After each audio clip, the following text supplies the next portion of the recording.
Dirita sa mga text questions, no? Ni si Jake Dianon Flores, Pastor, pwede ba mangutana kabahin kang Ellen G. White? Propita ba si Ellen White sa last days? Hain mabasa. Okay? Mga pinangga, ang pangalan, dili gina nimo mabasa. O dili kinaya sa Biblia nga nagani mga propeta sa di pa maabot nganlan. Kabalo na biya kaon sa mahitabo ug himuon sa yawa. Daghan baya maggamit anang ngalan, no? Gani ka nang magparehistro landaan sa simbahan. Perting daghan na maging kag Church of God. Amot pila pag yung kaklaseng mga Church of God nga dili mag-ila sila. O niya lain-lain ang tigpundar, no? So sa pangalan landaan nga Church of Christ, daghan nga Church of Christ usab, na Church of Christ sa Pilipinas, na sa Church of Christ sa Amerika. So tanan ng mga pangalan dinhi nga gisgutan sa balang kasulatan gipang-angko na. So kung magngalan o ngalan din sa Biblia sa propeta, perting daghan na mag-angkon. Mo na nga daghan no nga dinhi sa sitwasyon mga ilhanan lang ang ihatag kung sa ilhanan sa usa ka tinuod nga propeta. Kay daghan biya kaayo mga tawo ron nga nagangkon sad sila og sila ang tinuod og naa sad sila ay propeta. Nya ang pangutana kung tanan ni pangtuan, so tanan na tinuod, no? So unsa may basihanan sa pag-ila sa tinuod nga propeta ang gigipadala sa Dios? Ang uban usab nga pagtulunan mingon nga wala nay propeta kay kutob ra ka dito sa kang Juan. Umudagan sila sa Lucas 16. So usay wala sila kasabot niya na nga mga puntuha. Pero kung imo basahon ang balang kasulatan igsoon na ay propeta.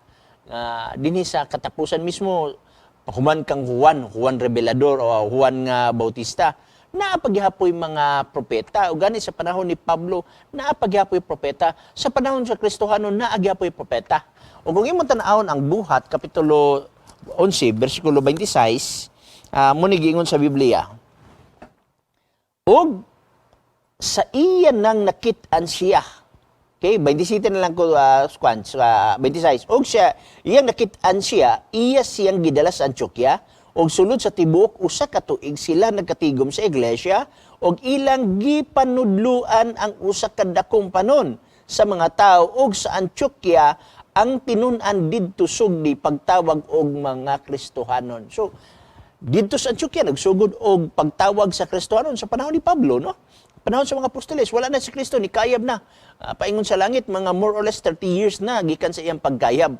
O matod pa din sa Biblia, pag abot sa 27 ningon, ugon niya itong mga adlaw, dihay mga propeta, gikan sa Jerusalem, nga nanaglugsong ngadto sa Antioquia. So imo makita nga naay mga propeta mismo pa sa panahon ni Apostol Pablo, dili lamang didto kutob kang Juan na misunderstand na siya o understood na siya nga gitawag na to og passage sa Biblia. Now sa panahon sa Apostoles, si Kristo mga more or less 30 years na ni saka sa langit na ay mga propeta. Now, ang pangutana mo ni sa ato sa last days, naapabagyapoy mga propeta. Simple, pag yung kag last days mga pinangga, nagisgot gina sa Book of Revelation. Kaya ang Book of Revelation, nagisgot man sa last days, no? Kung imo tanaw ng Book of Revelation, dinhi sa pinadayag Kapitulo 22, versikulo 9, ni ay gipahayag dinhi sa balaang kasulatan. 22, versikulo 9, nagihon. Apan siya miingon kanako, ayaw pagbuhata ka na. Ako'y maoy usal lamang kamasig kaulipon uban kanimo og sa imong kaigsuunan mga propeta og sa nanagbantay sa mga pulong ni ining basahuna maoy simbaha ang Dios. Unsa gingon sa balaang kasulatan? Ako may usal lamang kamasig kaulipon matod pa sa maong manulunda kay ang manulunda igsuon simbahon maunta ni Juan. Pero niingon si ang manulunda ayaw na pagbuhata kay ako masig kaulipon. Niingon din siya dinhi mihapa ako sa kay Niebe. Naingon na siya dinhi ayun siya maoy usa lamang kamasig kaulipon uban kanimo og sa imong kaigsuunang mga propeta. So sa ato pa na ay mga propeta. Ibila sa panahon ni Juan og sa umaabot usab nga mga kapanahunan. Na pangutana mo ni unsaon nato pag-ila sa usa ka propeta nga tinuod gyud nga propeta.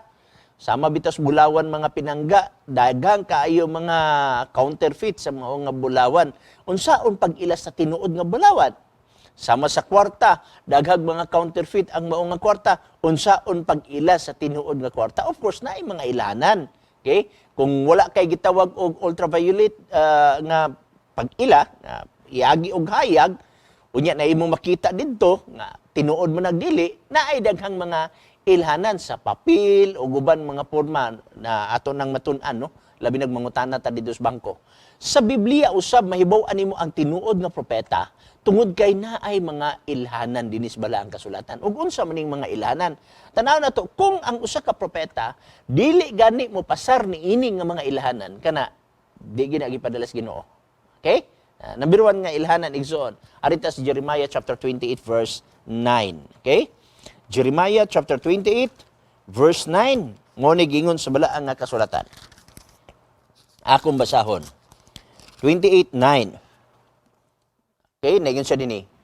Ang manalagna nga nagtagna mahitungod sa pakigdait sa diha nga mahitabo ang pulong sa manalagna. Unya ang manalagna hiilhan nga si Jehova sa pagkamatuod nagpadala kaniya. So kung una na ko ditagna ang manalagna, unya ang iyang mga pagtagna natuman, kana siya usa ka nakailhanan sa tinuod nga manalagna. Daghan biya nag-claim, daghan siya nag-prophesy, daghan nagtagna, pero daghan usab nga sipyat. Gani mismo kana si Nostradamus igsoon nga giila sa tibok nga kalibutan. Walay sikta nga gidala o gaduna siya mga pagtagna. Naa say gitawag nga natuman, pero daghan usab ang wala matuman. Pero kanang ngingon nga pagtagna nga tuman, wala na gitawag og pagtagna sa uban. Gitawag na nila og prediction. Ang uban na ma-predict nila ang panahon kanus ang ulan, ma-predict nila ang panahon kanus ang magabagyo, pero dili nimo ma-predict kung unsay mga panghitabo nga himuon sa Dios sa unahan. Okay? Gawas kung ang Dios na magpadayag niya na. So ato makita dinhi, ang usa ka tinuod nga propeta mahimong tinuod kung ang tanan niyang pagtagda matuman. Okay? So nanay daghan gawas na Eugene Dixon, mismo magani ang ubang mga relin karon daghang mga propeta pero pangutana unsa ilang gitagna nga nangatuman. Kung naamay nangatuman naabay na pakyas. Okay? So sunod imo makita dinhi ang balaang kasulatan nagisgot nga ang usa ka manalagna igsuon sa iya nga mga pamaagi.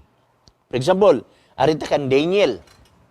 Dini sa Daniel chapter 10, no? Ang uban nagunahuna nga maghimo lang kog tagna, pero natuman baka na og ikaduha pa naa ba ni nga kalidad sa usa ka tinuod nga propeta. Tanaw nato dinhi.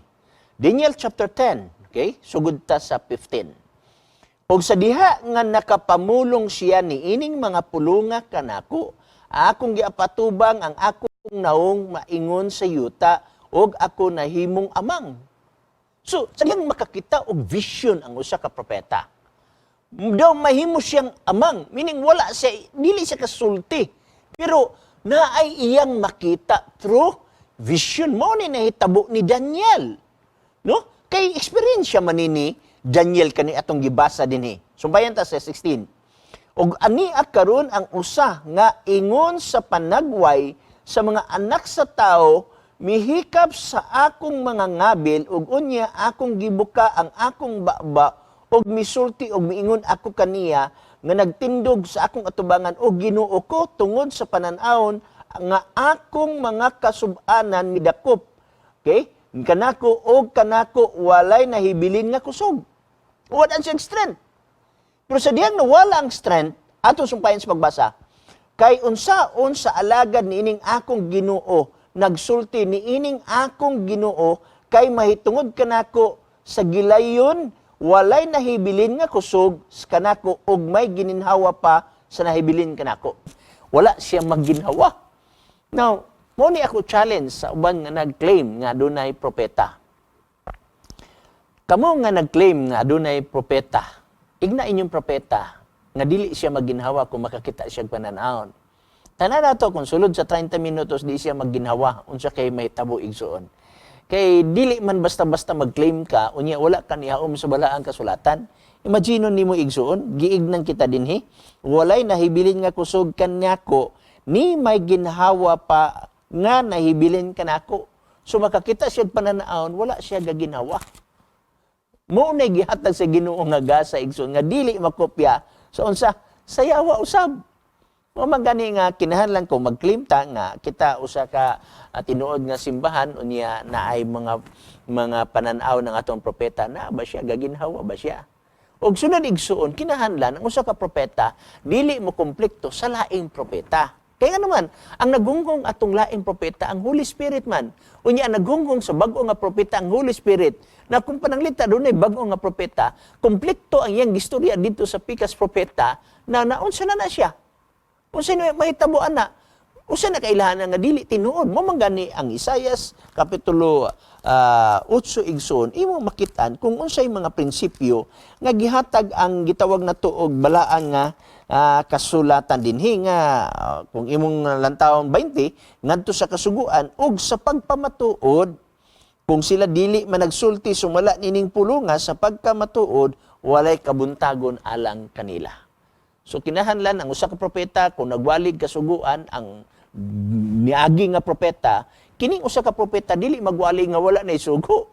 Magkakonflikto na igsuon yan ang punto ha. Nya kinahanglan ang propeta igsuon kanang maayo ang iyang gawi. Maimo siyang mailhan pinaagi sa iyang bunga. Mateo kapitulo 7 bersikulo 7 kay daghan mga propeta igsuon nga nag-angkon pero kung tan-aw nimo niagi og kapriso ana unya okay ra untang niagi ka priso nga objective na gwalis maing balita na priso pa gyud sa lahi nga mga pamaagi unya didto sa prisuhan didto gipatay no. Okay, City kapitulo 7 bersikulo gitawag nato og dinhi sa gitawag nato og 15. Okay, anya lakto din tas 20. Kinahanglan magbantay kamo sa mga mini nga propeta nga muanha kaninyo nga managsapot sa pagkakarnero apan di ay sa sulod nila sila mga lubo nga manunukob. Mailan ninyo sila pinaagi sa ilang bunga. Unya pagabot sa 20 giusab pa gyud. Sa ingon ni ana mailan ninyo sila pinaagi sa ilang mga bunga. So mo ni giingon sa balaang kasulatan mga pinangga. Okay? So dili day basta-basta kung mag-angkon no, adunay simbahan mag-angkon nay propeta. Kinahanglan mo agi sa dinhi sa gitawag nato og test sa pagkapropeta. Okay?